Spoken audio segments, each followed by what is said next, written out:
Let's kick things off in Lusikisiki, where the families of those killed in a mass shooting last week are gathering for a memorial service. My colleague Vuyo Mvoko now joins us live from the event. Vuyo, very good morning to you. Thank you so much for making time for us this morning. Speak to us about the preparations for this commemoration that is set to take place, a memorial service, and also what the OR Tambo District Executive Mayor has to say.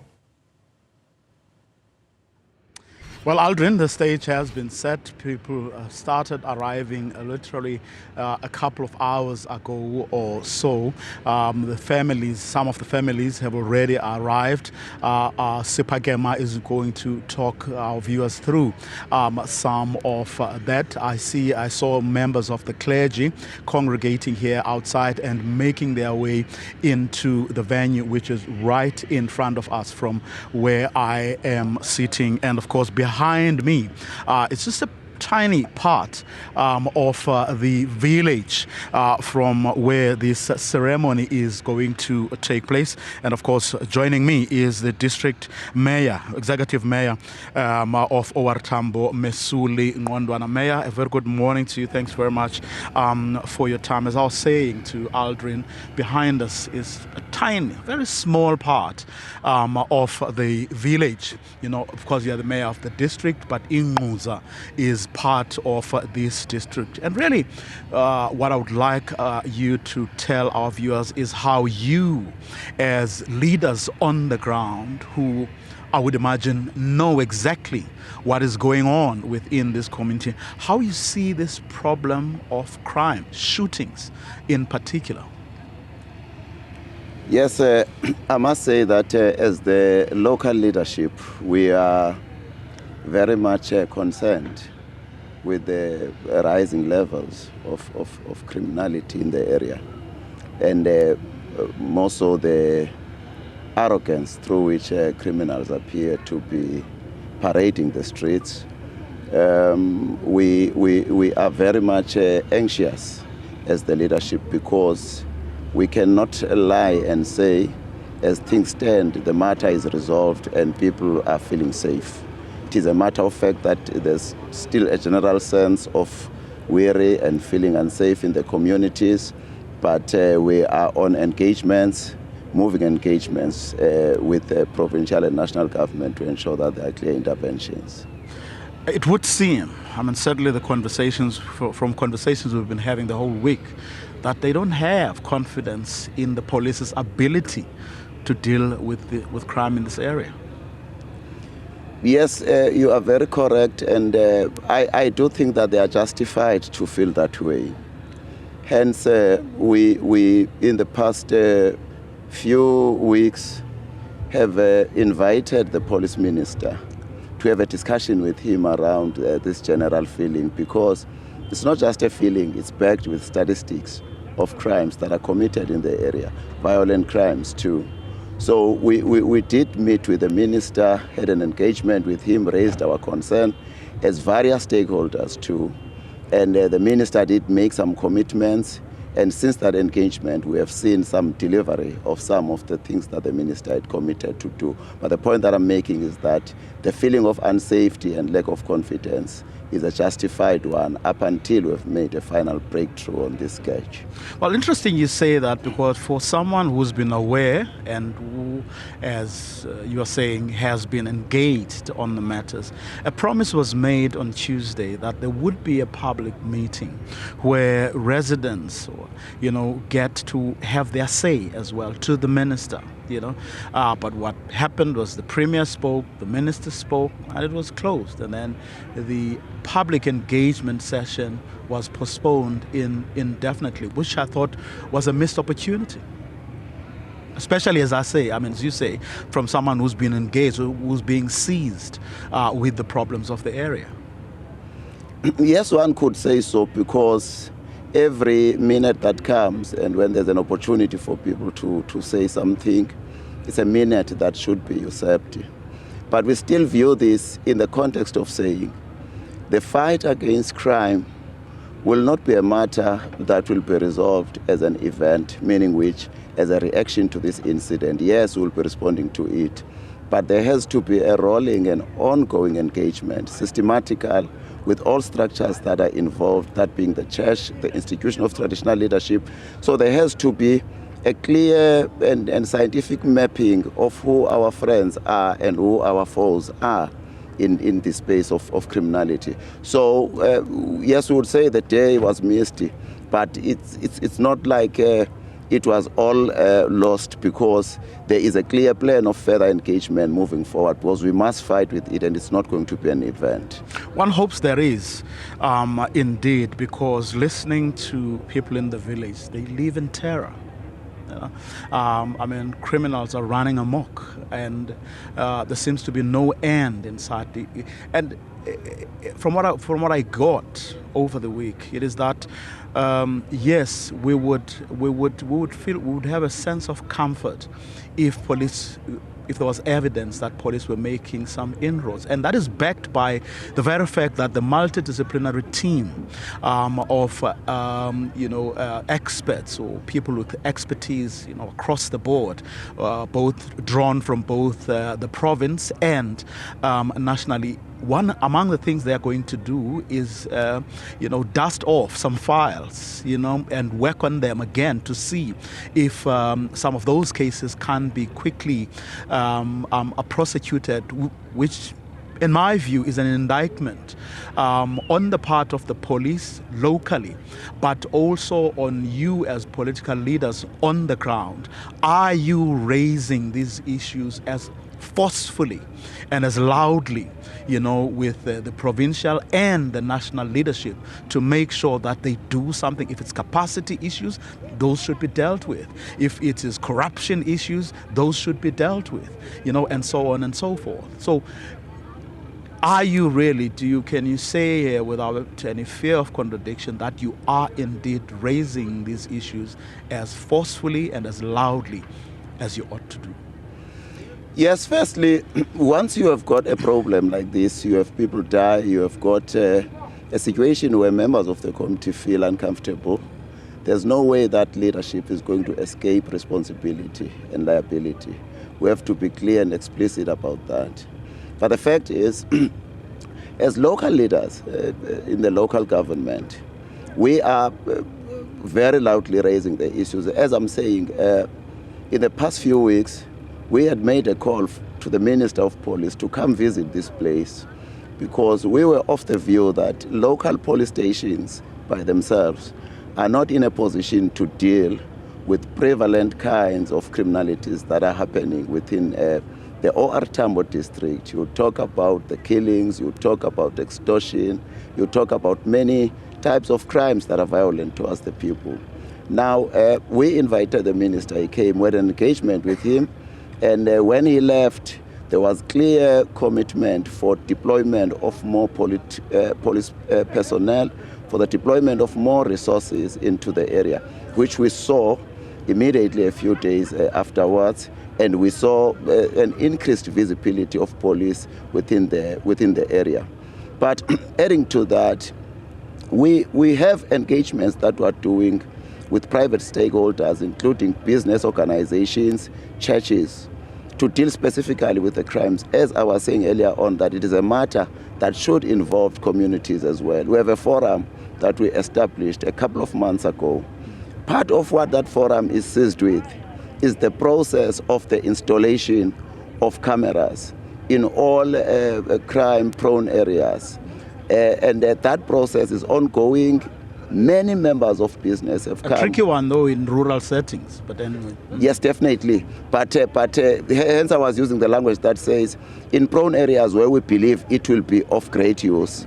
But the point is that we are working on the mobilization of stakeholders, because awareness comes once we have got stakeholders actively involved in the processes. So in a nutshell, I would want to say we are raising them, and I am beginning to feel comfortable because the Minister of Police has demonstrated commitment. He has been with us literally since he came for the first time. Well, let's hope that in his report back, so to speak, when he gives his keynote address here, he will touch on those processes and tell this community what you, him, and other stakeholders, of course, have begun doing. Thank you very much for your time, Mr. Thank you very much. The Minister of Police will, of course, be giving that keynote address during or towards the end of the 4-hour memorial service that is going to take place. Hopefully, he will shed some light on the processes that the mayor says they have been engaged with and issues that he is seized with. But for now, from here, right outside the main entrance of the venue, I am going to hand over to Sipa Gema, who is right at the entrance from where people come through to the venue itself. Sipa?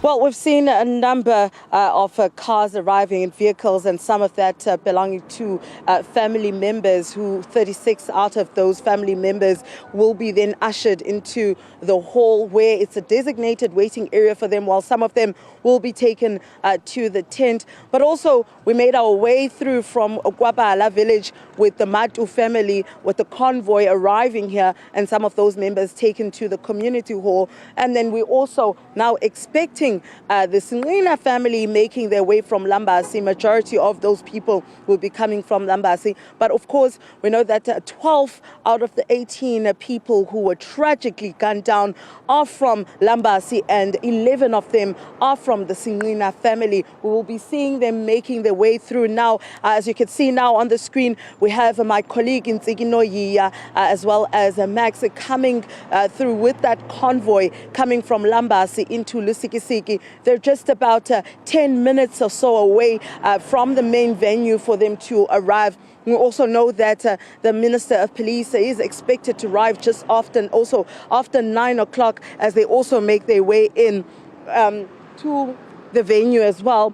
As my colleague Vuyo has mentioned, that also expected to give the keynote address coming in. We've seen a number of minibuses that are transporting people from various areas, because we do know that it was mentioned by the families that some of the family members will be coming from other villages other than the one where majority will be coming from, like Lambasi, like Kwabala, where they're going to have those minibuses transporting them in as well. And we've seen 2 so far filled with family members coming inside as we await the Ngqondwana family as well, making their way to the Education College in Lusikisiki, where the memorial service will be.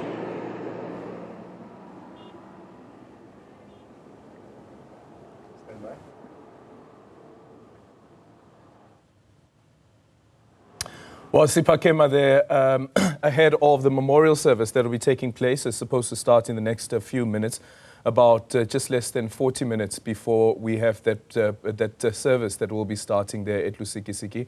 And of course, you have my colleague in Nzikinoyi as well as Max tracking that convoy on its way to the venue as well. So this also informs the question of the day that we have, the poll that we are running. We are asking you this morning, a mass memorial service of 18 people massacred in Lusikisiki in the Eastern Cape takes place today. What will their families need?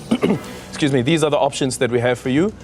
Grief counseling, which currently stands at 6%, ongoing support at 31%, physical protection at 63%. All you have to do is scan that QR code that's currently showing on your screen. It will take you to the landing page with those 3 options there, and you can choose any of those options there. You can also share the poll itself after you've voted. If you look at the top of the screen after you have clicked on that link, it will show you the Twitter or the X icon or the Facebook icon. You click on that and it will go straight onto your page and share with your followers how you've voted, and encourage your followers as well to participate. You can also go onto our X page at Newzroom 405 and leave us a comment there around what you think this family will be needing. And as we continue to reflect on the 18 victims who were massacred in Lusikisiki last weekend, let's remind ourselves of those victims and their names.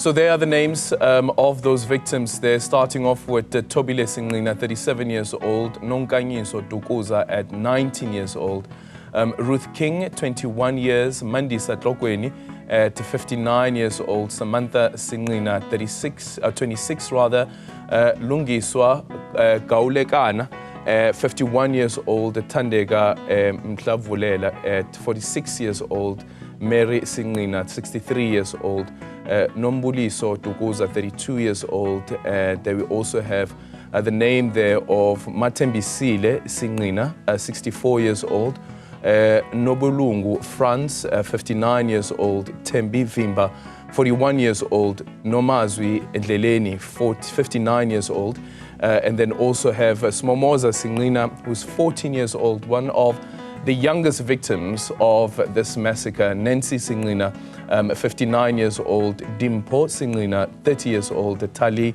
Singlina, 26 years old, and Sikobodo Kobela, 59 years old. So there you have the names of the 18 people who were massacred last week, Saturday, in the early hours of Saturday morning, and this was as they were preparing to go for a cleansing ceremony that was taking place in a nearby village, and this is following the death of one of their own as well, actually two, one of their family members and of course their daughter who was pregnant, you understand, at the time.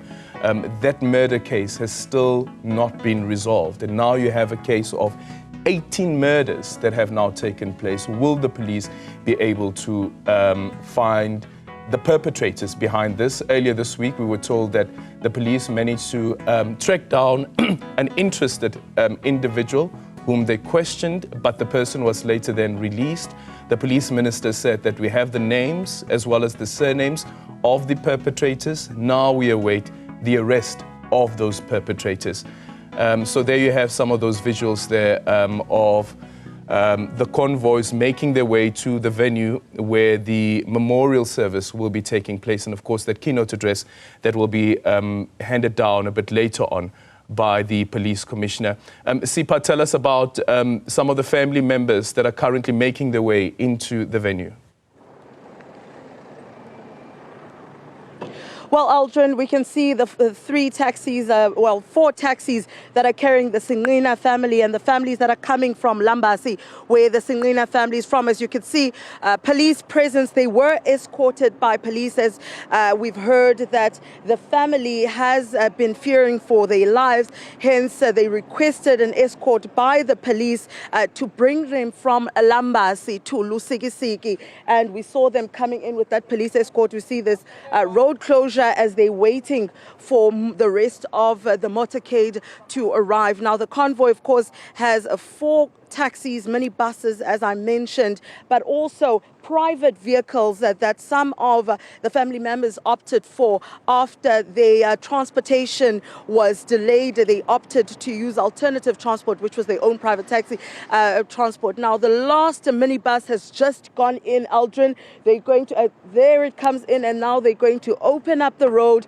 to allow traffic to flow. We've seen the last members of the families and direct family members that is making their way inside the college now, Aldrin, where of course you'll be seeing visuals as well from my colleague there, Max, showing them coming in, as also my colleague Vuyo, who is stationed at the venue of the mass memorial, would be seeing them coming in now as the family will be making its way to the left side entrance where the officials, the clergy, and those family members will be taken in through, and also the 36 members of the family will immediately be taken to the community hall then to await for the start of the program.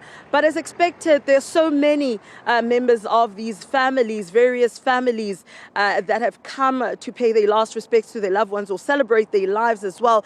But in this case, Aldrin, it wouldn't be celebrating their lives, as many of these lives have been tragically cut short. So it wouldn't be a celebration like Ruth King, who was going to celebrate her 21st birthday in December. That's not a celebration anymore. Her dreams are shattered. You have also Nonkanyiso, who was only 19 years old. She's witnessed the tragedy that occurred to the Ngqondwana family last year, where Melusi Ngqondwana's daughter and Melusi Ngqondwana's other sister and the daughter's husband were tragically gunned down last year. She witnessed that, but in this time around, she unfortunately was part of that massacre that we saw happening last week, Saturday, Aldrin. But of course, we are expecting the mass memorial service to go ahead and start just after 10 o'clock. And also my colleague Vuyo Mvoko will be in conversation with the police minister just after his arrival, where we are expecting him to actually make his way to Lusikisiki and the venue just before 10 o'clock, Aldrin. Yeah, and I think the difficulty also, Sipa, is considering that this incident actually took place last week, so it's been just over a week now since these 18 family members were gunned down. And to date, we still don't know what the motive could be. We still don't know who the perpetrators are, although the police are saying that they have the names and the surnames of those who perpetrated the crime after questioning an individual of interest. But tell us about the community itself. How are they feeling? Do they feel safe at all? Well, I can tell you now, Aldrin, that the community does not feel safe. Some of the community members are saying that even though this tragedy that occurred to these families, we're seeing 18 people being gruesomely shot like that is something new. But however, such mass killings, it's not anything new, as we've seen some families having to bury 8 members of their families, 10 members of their families after mass attacks on one homestead.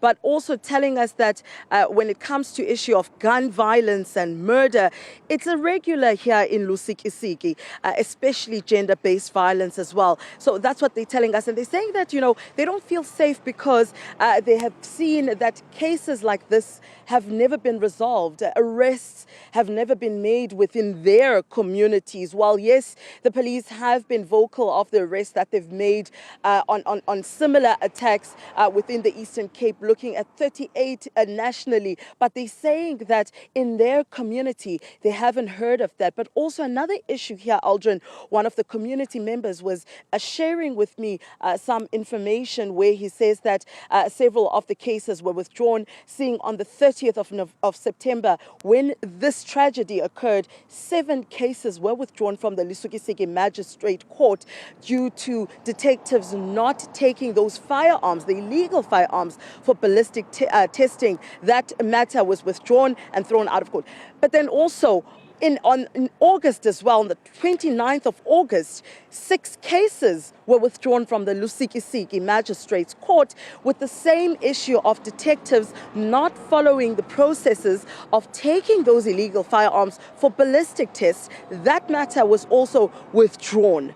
So you can imagine that these communities will not see are not expecting justice, Aldrin, with those issues still hanging, where they're seeing cases for illegal firearms and illegal gun possession being withdrawn from the court system. And they're also wondering whether will these families of the 18 see any justice, Aldrin, from what has happened. But I can tell you, Aldrin, that in that community, even though they've seen or experienced such murders as we saw Thursday before the Saturday, one of the neighbors was also gunned down. And not long before that, one of the princesses was actually also gunned down. You could just imagine. So, but however, this for them is something new, this tragedy of this magnitude, Aldrin. Well, certainly, let's see how the police are able to crack this case. And Ntiki Noya is also joining us. And remember that she has been tracking the family that left the Lombasi village on the way to Lusikisiki,